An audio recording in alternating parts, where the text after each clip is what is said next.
Astaghfirullah. Assalamualaikum warahmatullahi wabarakatuh. Alhamdulillah wassalatu wassalamu ala rasulillah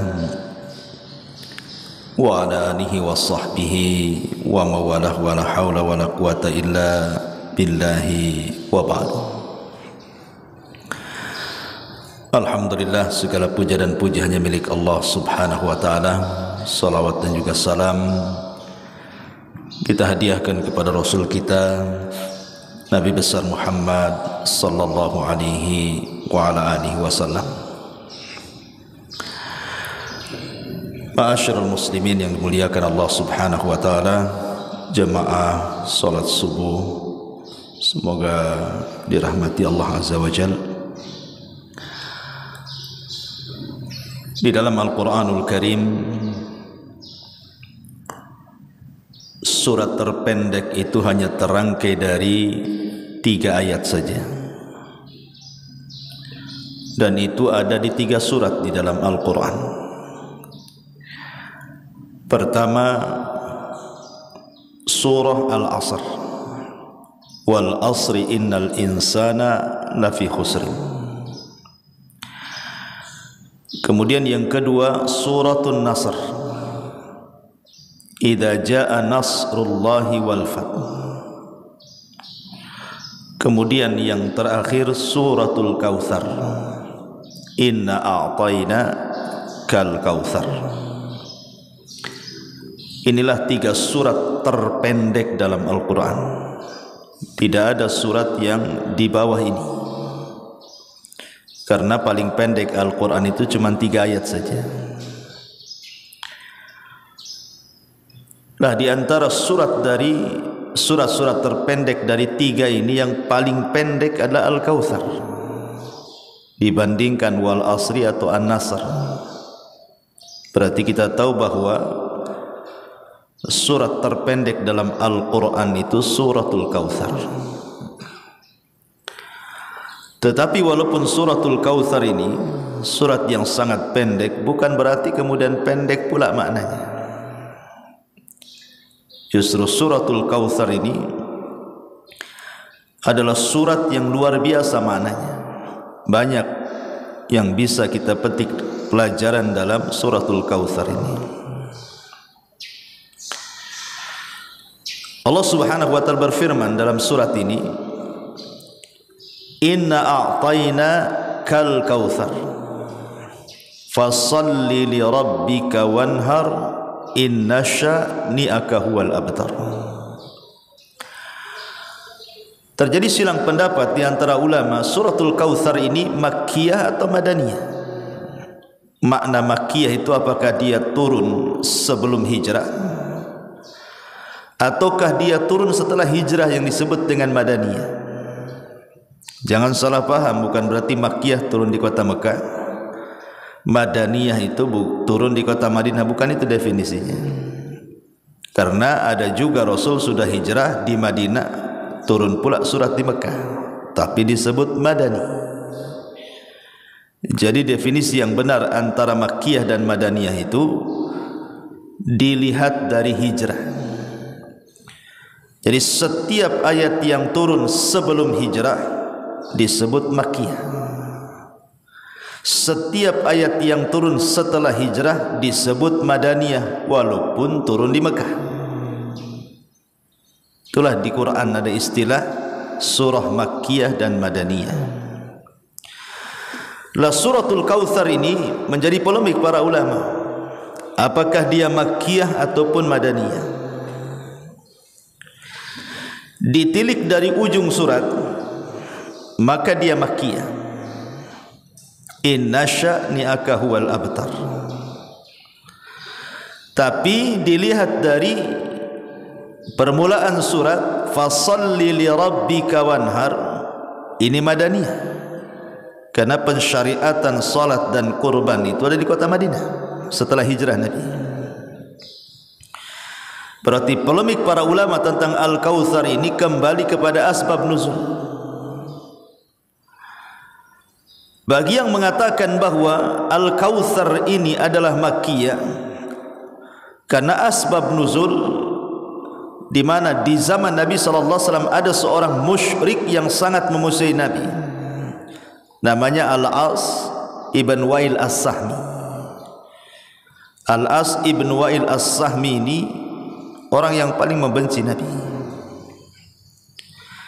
Saking bencinya kepada Nabi sallallahu alaihi wasallam, Al-As ini tidak punya rasa kasihan, tidak punya rasa iba, dicabut rasa rahmatnya dari hati Al-As ini.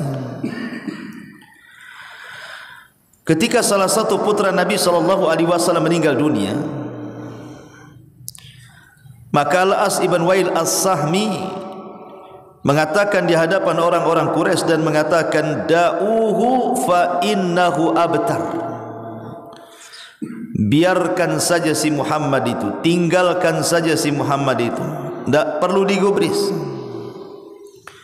tidak perlu dilayan, karena dia sudah abtar.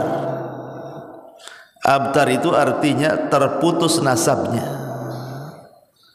karena dengan meninggalnya anak laki-laki namanya tidak akan disebut-sebut lagi. Kayak antum nih punya satu anak laki-laki, satu anak perempuan. Kalau anak laki-laki antum menikah, kemudian punya anak, berarti kan cucu antum, pasti binnya nyambung dengan antum. Umpamanya saya Abu Humairah punya anak Humairah, menikah dengan laki-laki, saya enggak akan disebut. Kenapa? Karena nasab itu jalurnya dari laki-laki. Beda dengan perempuan, enggak akan nyambung tuh. Makanya kenapa anak laki-laki di zaman jahiliyah itu anak kebanggaan, dan mereka kalau seandainya punya anak perempuan itu terkadang dikubur hidup-hidup tuh, karena bencinya dengan anak perempuan. Sampai Allah Subhanahu wa taala firmankan, idza busyira ahadukum bil untha dhalla wajhuhu muswaddan wa huwa kadhib. Apabila dihabar gembirakan kepada mereka dengan kelahiran anak perempuan, marah tuh mereka. Terkadang di antara mereka itu ada yang sembunyi-sembunyi kemudian menguburkan anaknya hidup-hidup. Makanya Allah turunkan ayat, wal mau'udatu su'ilat bi ayyi dzambin qutilat. Dan bayi-bayi yang dibunuh dengan cara sadis dikubur hidup-hidup itu akan datang kepada Allah dan mengatakan, atas dosa apa kau bunuh aku, katanya. Makanya ketika orang-orang jahiliyah itu punya anak laki-laki, bangganya luar biasa. Sehingga ketika Nabi SAW punya anak laki-laki kemudian meninggal, Qasim meninggal, Abdullah meninggal, Ibrahim juga meninggal, kan gitu. Maka Al-As ibn Wa'il As-Sahmi dan mengatakan, da'uhu fa innahu abtar. Biarkan sajalah si Muhammad itu. Kalau sudah mati itu selesailah, dia tidak akan disebut lagi, karena sudah tidak punya nasab. Dia tidak paham Al-As ibn Wa'il As-Sahmi ini, bahwa Nabi itu bukan bapak bagi anak-anaknya, tapi Nabi itu bapak dari seluruh umatnya. Artinya tidak akan terputus, kan gitu ya. Makanya istri-istri Nabi disebut ummahatul mukminin, ibu-ibunya orang-orang yang beriman. Berarti Nabi bapak bagi orang-orang yang beriman. Maka Muhammadun aba ahadin min rijalikum walakin Rasulullah wa khatamun nabiyyin. Muhammad itu bukan bapak bagi anak-anaknya saja, tapi dia Rasul dan penutup para nabi. Maknanya bapak bagi seluruh umatnya. Makanya ketika kemudian Nabi SAW diejek oleh Al-As ibn Wa'il As-Sahmi, merasa sedih, merasa kecewa. Kok ada orang yang tidak punya iba anaknya meninggal, bukannya takziah malah mencelanya. Tetapi Allah Subhanahu wa taala hendak menghibur hati Nabi. Ketika hatinya disakiti dan terluka karena celaan orang-orang musyrik, maka Allah Subhanahu wa taala turunkan ayat, inna a'tayna kal kautsar Fashalli li rabbika wanhar inna syani'aka huwal abtar. Terhiburlah hati Rasul dengan turunnya ayat ini. Dari asbab nuzul inilah maka sebagian para ulama mengatakan bahwa suratul Kautsar itu adalah Makkiyah, karena peristiwa Al-As ibn Wa'il As-Sahmi ini ketika periode Mekah sebelum hijrah Nabi SAW. Tapi bagi yang mengatakan bahwa suratul Kautsar Madaniyah ini dilihat dari pensyariatan salat dan kurban. Karena Allah mengatakan fasalli li rabbika wanhar. Salatlah untuk Rabbmu dan berkurbanlah. Sebagian ahli tafsir maksudnya salat Id, kemudian wanhar artinya kurban, berarti cerita Idul Adha. Selepas salat Id berkurban. Dan pensyariatan Idul Adha itu tahun kedua Hijriah. Setelah pensyariatan Idul Fitri dulu, Ramadan, Idul Fitri, kemudian masuk di bulan Dzul Hijjah, maka disyariatkan salat Idul Adha dan penyembelihan. Berarti ditilik dari fashalli li rabbika wanhar, berarti Al-Kautsar itu adalah Madani. Turun setelah hijrah Nabi SAW. Terlepas apakah dia Madani ataukah Makki,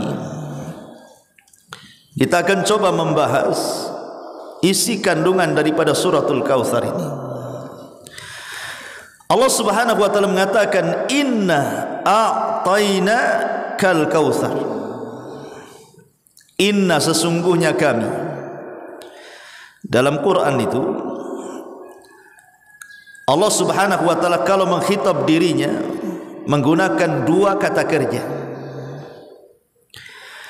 Mungkin menggunakan dhamir mutakallim ana seperti ani, ataupun menggunakan kata kerja nahnu inna sesungguhnya kami. Terkadang Allah itu menggunakan sesungguhnya aku ani, ataupun inna sesungguhnya kami. Apa bedanya itu? Sebagian ulama tafsir mengatakan kalau Allah menggunakan kalimat anni sesungguhnya diriku, maka Allah hendak menceritakan zatnya. Seperti Allah mengatakan anni anallah, sesungguhnya saya adalah Allah. Jadi kalau Allah Subhanahu wa taala menggunakan kalimat dhamir mutakallim saya, berarti hendak menjelaskan zatnya. Tetapi kalau Allah Subhanahu wa taala menggunakan inna sesungguhnya kami dan nahnu dalam bahasa Arab itu yufidu ta'zim, maksudnya Allah hendak mentakzim, membesarkan dirinya, memuliakan dirinya. Maka kalimat setelah inna biasanya Allah sedang menjelaskan perbuatannya. Jadi kalau sesungguhnya aku biasanya cerita tentang zat. Kalau sesungguhnya kami itu biasa bercerita tentang perbuatan. Inna nahnu nazzalna dzikra wa inna lahu lahafizun. Kami yang menurunkan Al-Quran. Menurunkan Quran perbuatan ya. Inna anzalnahu fi lailatul qadar. Kami turunkan Al-Quran di malam Lailatul Qadar. Perbuatan. Termasuk di sini inna a'tainaka al-kautsar. Perbuatan. Sesungguhnya kami berikan kepadamu ya Muhammad Al-Kautsar. Apa itu Al-Kautsar? Kautsar itu dalam bahasa Arab disebut jama' muntahal jumu' namanya. Kalau Al-Katsir disebut jama' taksir. Katsir itu sudah banyak artinya. Kalau saya katakan hadza syai'un katsir, ini sesuatu yang banyak, katsir itu sudah banyak. Tapi kalau dibuat jama' muntahal jumu, Al-Kautsar itu bukan banyak tapi banyak gitu bahasanya. Jadi saking banyaknya itu sampai banyak gitu bahasanya. Banyak sekali. Jadi di atasnya kasir lagi dia Al-Kautsar itu. Kasir banyak, Al-Kautsar banyak sekali. Maknanya Allah Subhanahu wa taala telah memberikan kenikmatan kepadamu ya Muhammad dengan kenikmatan yang tidak terhitung dan tidak terhingga. Saking banyaknya. baik di dunia ataupun di akhirat. Ibnu Abbas radhiyallahu anhu memberikan catatan, apa sih makna Al-Kautsar di sini? Ada yang mengatakan bahwa Al-Kautsar di sini, kata Ibnu Abbas radhiyallahu anhuma, artinya an-nubuwah. Jadi Allah Subhanahu wa taala memberikan nikmat yang banyak dalam bentuk kenabian. Rasul diangkat jadi nabi dan rasul. Dan kenabian nikmat yang luar biasa, yang tidak semua orang dapat kenabian itu. Penafsiran yang kedua, Al-Kautsar itu maksudnya Al-Quran. Jadi Allah Subhanahu wa taala memberikan kenikmatan yang banyak berupa Al-Quran. Karena Quran itu nikmat Allah yang luar biasa. Berapa juta jiwa manusia tercerahkan dan terberi hidayah dengan Al-Quran itu karena kebaikannya. Terkadang hanya mendengar Quran saja tidak paham bisa masuk Islam tuh orang tuh. Ya, karena Quran itu kebaikan yang luar biasa. Ada juga yang mengatakan Al-Kautsar itu adalah sahabat-sahabat yang setia. Jadi Nabi SAW diberikan sahabat-sahabat yang setia, yang tidak diberikan kepada sahabat-sahabat para nabi sebelumnya. Lihat sahabat-sahabatnya Nabi Musa, kebanyakan mereka membangkang kepada Musa. Ketika Musa mengajak berjihad para sahabatnya untuk membebaskan Baitul Maqdis dan menyerang kota Ariha, apa kata sahabat-sahabat Musa? Idhhab anta wa rabbuka faqatila innaha huna qaidun. Wahai Musa, kalau kami harus berperang, tidaklah kau aja berangkat sana, ajak Tuhanmu perang berdua, kami duduk-duduk aja nonton di sini, katanya. Mereka tidak pernah mengatakan sami'na wa ata'na, tapi mereka katakan sami'na wa asayna. Beda dengan sahabat Nabi. Sahabat Nabi itu kalau diperintahkan Allah dan Rasulnya, kata kuncinya cuma dua, sami'na wa ata'na. Begitulah sahabat Nabi. Sehingga Allah Subhanahu wa taala katakan dalam Al-Quran kan sifat-sifat mereka itu, idza du'u ila Allahi wa rasulihi liyahkuma bainahum an yaqulu sami'na wa ata'na. Para sahabat itu apabila diseru kepada panggilan Allah dan Rasulnya, kata kuncinya cuma dua, sami'na wa ata'na. Kami siap taat, siap dengar. Dan ini tidak diberikan kecuali kepada para sahabat Nabi. Sampai-sampai Urwah Ibn Mas'ud Al-Thaqafi, saat masih musyrik dialah yang menjembatani perjanjian Hudaybiyah. Urwah ini salah satu utusan orang-orang Quraisy untuk menghadap Nabi dalam perjanjian Hudaybiyah itu. Urwah menceritakan, aku loh sudah datang ke Persia dan aku melihat orang-orang Persia bagaimana mengagungkan Kisra. Aku sudah datang ke Romawi, bagaimana aku melihat orang-orang mengagungkan Kaisar. Aku sudah pernah ke Ethiopia, bagaimana orang-orang mengagungkan Najasyi. Tapi aku tidak pernah melihat sahabat Nabi mengagungkan nabinya melebihi sahabat Rasul kepada nabinya. Apabila Nabi meludah, ditangkap ludahnya, kemudian diusap di wajahnya. Apabila Nabi SAW wudu, bekas wudunya hampir berperang untuk rebutan mengambil berkahnya. Apabila Nabi SAW bicara, tidak ada satupun yang berani mengangkat wajahnya. Dan begitu seterusnya. Aku tidak pernah melihat seorang atau sahabat-sahabat Nabi yang mengagungkan nabinya melebihi sahabat Nabi kepada nabinya, katanya. Dan ini luar biasa, ikhwan. Kesetiaan itu luar biasa. Dan semua sahabat Nabi sangat setia kepada nabinya, dan itu Al-Kautsar, kenikmatan yang banyak. Ada juga yang mentafsirkan Al-Kautsar ini adalah Rasul diberikan umat yang merupakan umat terbaik dari seluruh umat-umat para nabi. Dan Allah katakan, kuntum khaira ummatin ukhrijat linnasi ta'muruna bil ma'ruf wa tanhauna 'anil munkar wa tu'minuna billah. Kalian sebaik-baik umat yang dikeluarkan kepada manusia, kata Allah. Tidak ada umat terbaik melebihi umat Nabi sallallahu alaihi wasallam. Dan Al-Kautsar itu artinya umat terbaik yang diberikan kepada Nabi sallallahu alaihi wasallam. Gimana tidak dikatakan umat terbaik? Allah Subhanahu wa taala anugerahkan kepada umat ini nabi terbaik kepada mereka, Rasul sallallahu alaihi wasallam. Allah berikan kepada umat ini kitab terbaik, Al-Qur'an, yang tidak diberikan kepada umat-umat sebelumnya. Bahkan Allah Subhanahu wa taala berikan kepada umat ini pahala yang jauh lebih banyak dibandingkan pahala yang pernah diberikan Allah kepada umat-umat sebelumnya. Dengan pendeknya usia umat Islam dan sedikitnya beramal mereka, tapi Allah berikan balasan yang jauh lebih besar dibandingkan yang Allah berikan kepada umat-umat sebelumnya.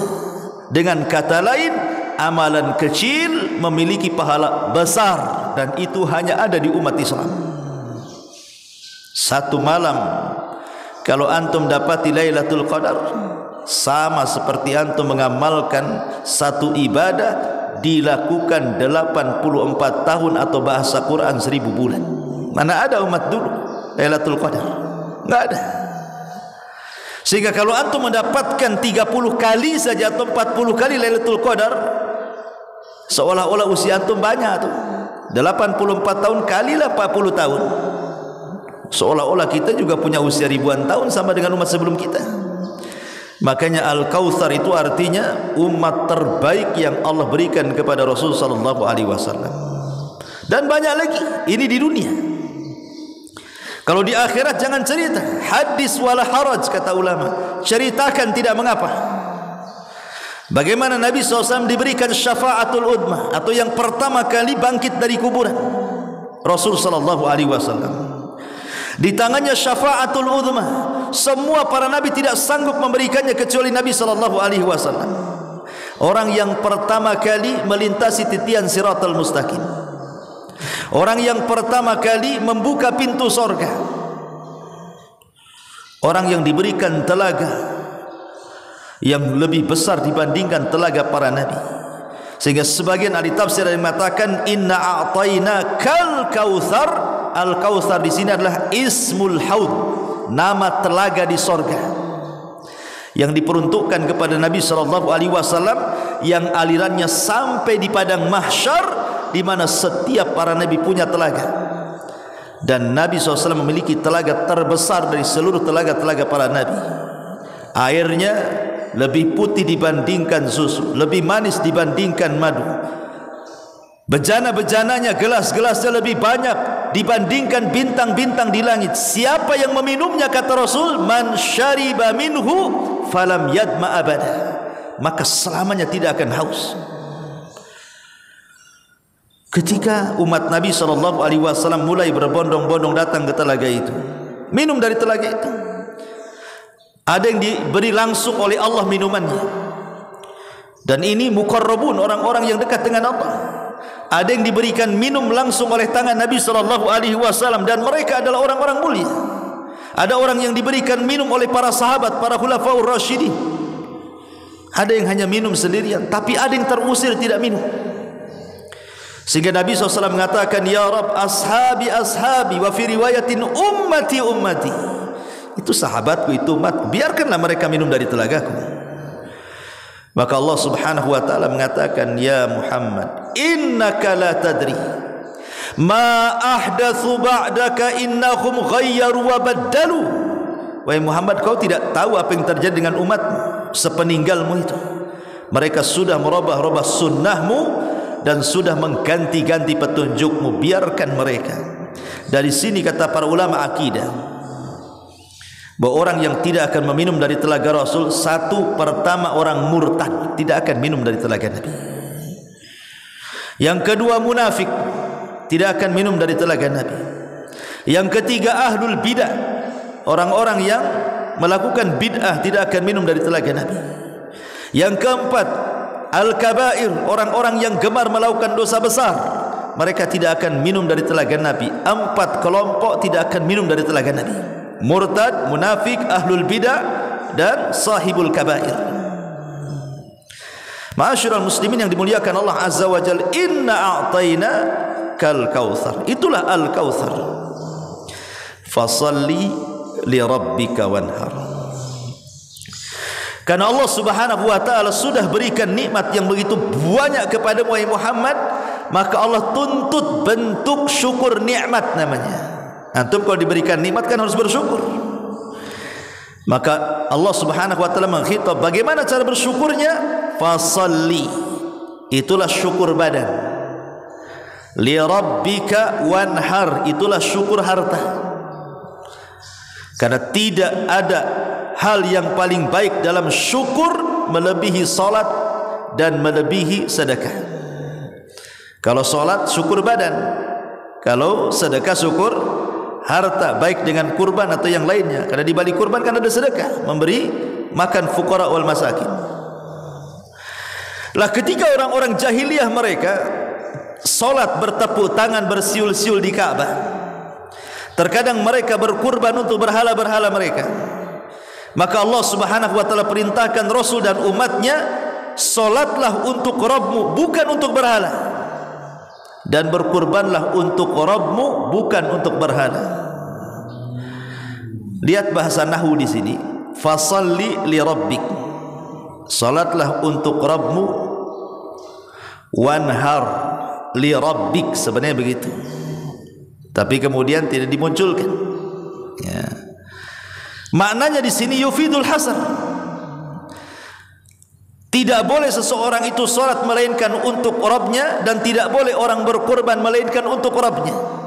Disinilah bentuk tauhid. Kul inna salati wa nusuki wa mahyaya wa mamati lillahi rabbil alamin. Katakan ya Muhammad, salatku, penyembelihanku, hidupku, matiku aku serahkan kepada Allah. Maka kalimat ini sama dengan kalimat fasalli li rabbika wanhar. Itulah bentuk syukurnya. Kalau kita hendak bersyukur akan nikmat Allah salat, makanya di dalam salat itu ada gerakan yang merupakan bentuk ubudiyah kita kepada Allah yang disebut dengan sujud. Makanya sujud ini kan banyak macamnya itu. Ada sujud syukur, ada sujud tilawah, ada sujud sahwi, ada sujud macam-macam kan. Karena ibadah sujud itu ibadah yang paling rendah dalam penghambaan seorang hamba kepada Allah. Kenapa? Karena meletakkan sesuatu yang mulia di tempat yang hina.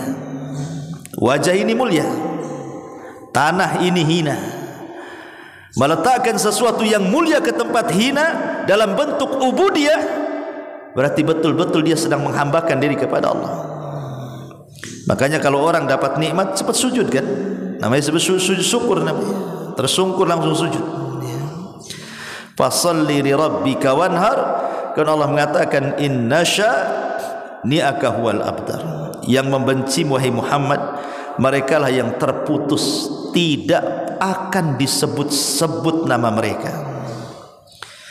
Dan ini sama dengan firman Allah Subhanahu wa taala, wa rafa'na laka dzikrak, dan kami angkat penyebutan wahai Muhammad. Makanya kita perhatikan, tidak ada nama terbanyak di dunia melebihi nama Nabi. Tidak ada satu dunia ini di benua manapun, mau benua Asia, mau benua Afrika, mau benua Eropa, sebutkan benua manapun, negara manapun, tidak ada nama terbaik kecuali nama Ahmad dan Muhammad. Tidak ada. Nama Muhammad itu terbanyak satu dunia. Tapi nama Isa, nama Musa, nama Ibrahim, walaupun itu nama para nabi, tapi nama Muhammad itu terbanyak yang disematkan kepada nama-nama manusia. Bahkan nama yang ditinggikan terbanyak di dunia. Orang azan menyebut nama Muhammad, orang qomat menyebut nama Muhammad, tasyahud menyebut nama Muhammad, salawat menyebut nama Muhammad. Bahkan orang masuk Islam saja diganti. Siapa namanya? Michael. Masuk Islam Muhammad Michael. Semua diganti.